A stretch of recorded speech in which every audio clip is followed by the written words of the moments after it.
right, so welcome back, everyone. This is Anna. And this is Brian.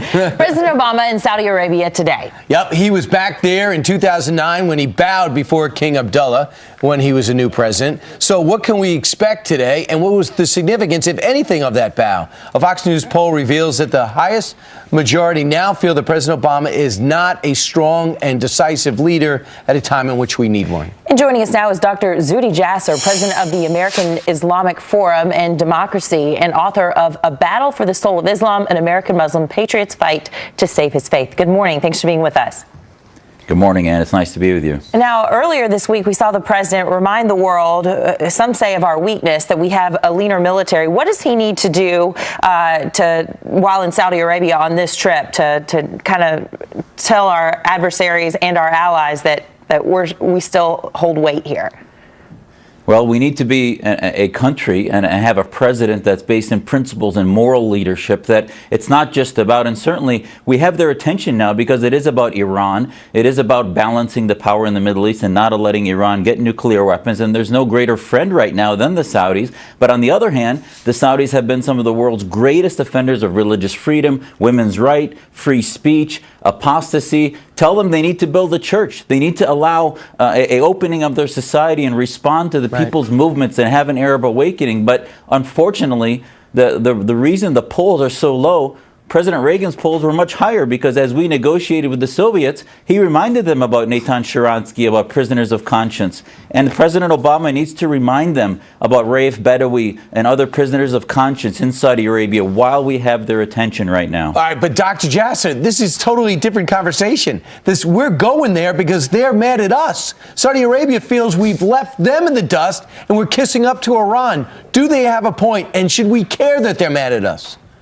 Well, this is what happens when you're weak with Arab tribal leaders. They will take advantage of it and say, oh, we're mad at you. You're the ones who are weak, or we're going to turn to your enemies to get support and be on the other side. This is where we should come and say, you need us. We've been your longtime allies. We're buying your oil. We're keeping you safe. We have our defense ships and others in the region. And if you want us to protect you, you need to respect freedom, human rights, etc. So it's a push and tug versus sort of this who's the biggest in the room, and they need us right now. They can't afford. Yes, their press and others are going to push the envelope and say, you know, you guys are weak, etc. That's what their press is saying right now, actually.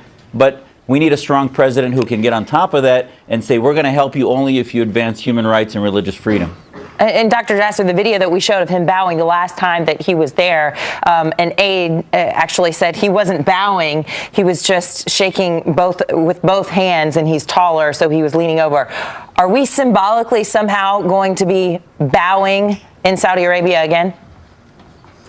Well, without mentioning women's rights, when Secretary Kerry tells them that, well, we respect your culture and understand you treat women differently, that's basically a symbolic bow to the fact that we're not advancing principles for their Muslims, their Christians, all of the people who want freedom from their oppressors. And, you know, whether it's physically or symbolically, we need to stand for strength. All right, here's right now is a poll it's worth bringing up right now about how the world views America today as the most dominant. Now it's 59%. In 2002, right around Iraq after Afghanistan, 85%.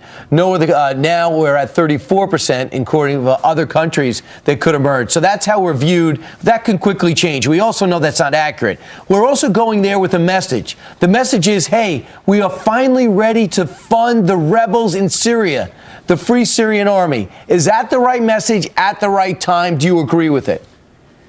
Well, you're not going to get rid of al-Qaeda with Assad there. So unfortunately, the longer we take, it's been over 3 years, the more radicalized, the more there's going to be no one really to help. In the south, there may be some moderate Free Syria Army, but they're getting harder to find. The message is we need to start tipping the region from the Arab awakening to having a liberty doctrine. And right now, the president has no doctrine. We're allowing the Saudis to fund the radical Islamists. And we're having basically both sides of the equation, whether it be Hezbollah in Iran or al-Qaeda and the militants. Both sides are anti-Western. And it's time, you know, the president's not going to pull a policy out of the hat, unfortunately. But at least maybe if we push hard enough in the media and government to say, you know what, you need to have a liberty doctrine and defend those who are on our side of the moral equation. And I hope he does that, but I fear he will not. It's getting harder and harder to find somebody on our side of the moral equation. Dr. Jasser, congratulations on your book. Thanks so much for joining us today. Thank you.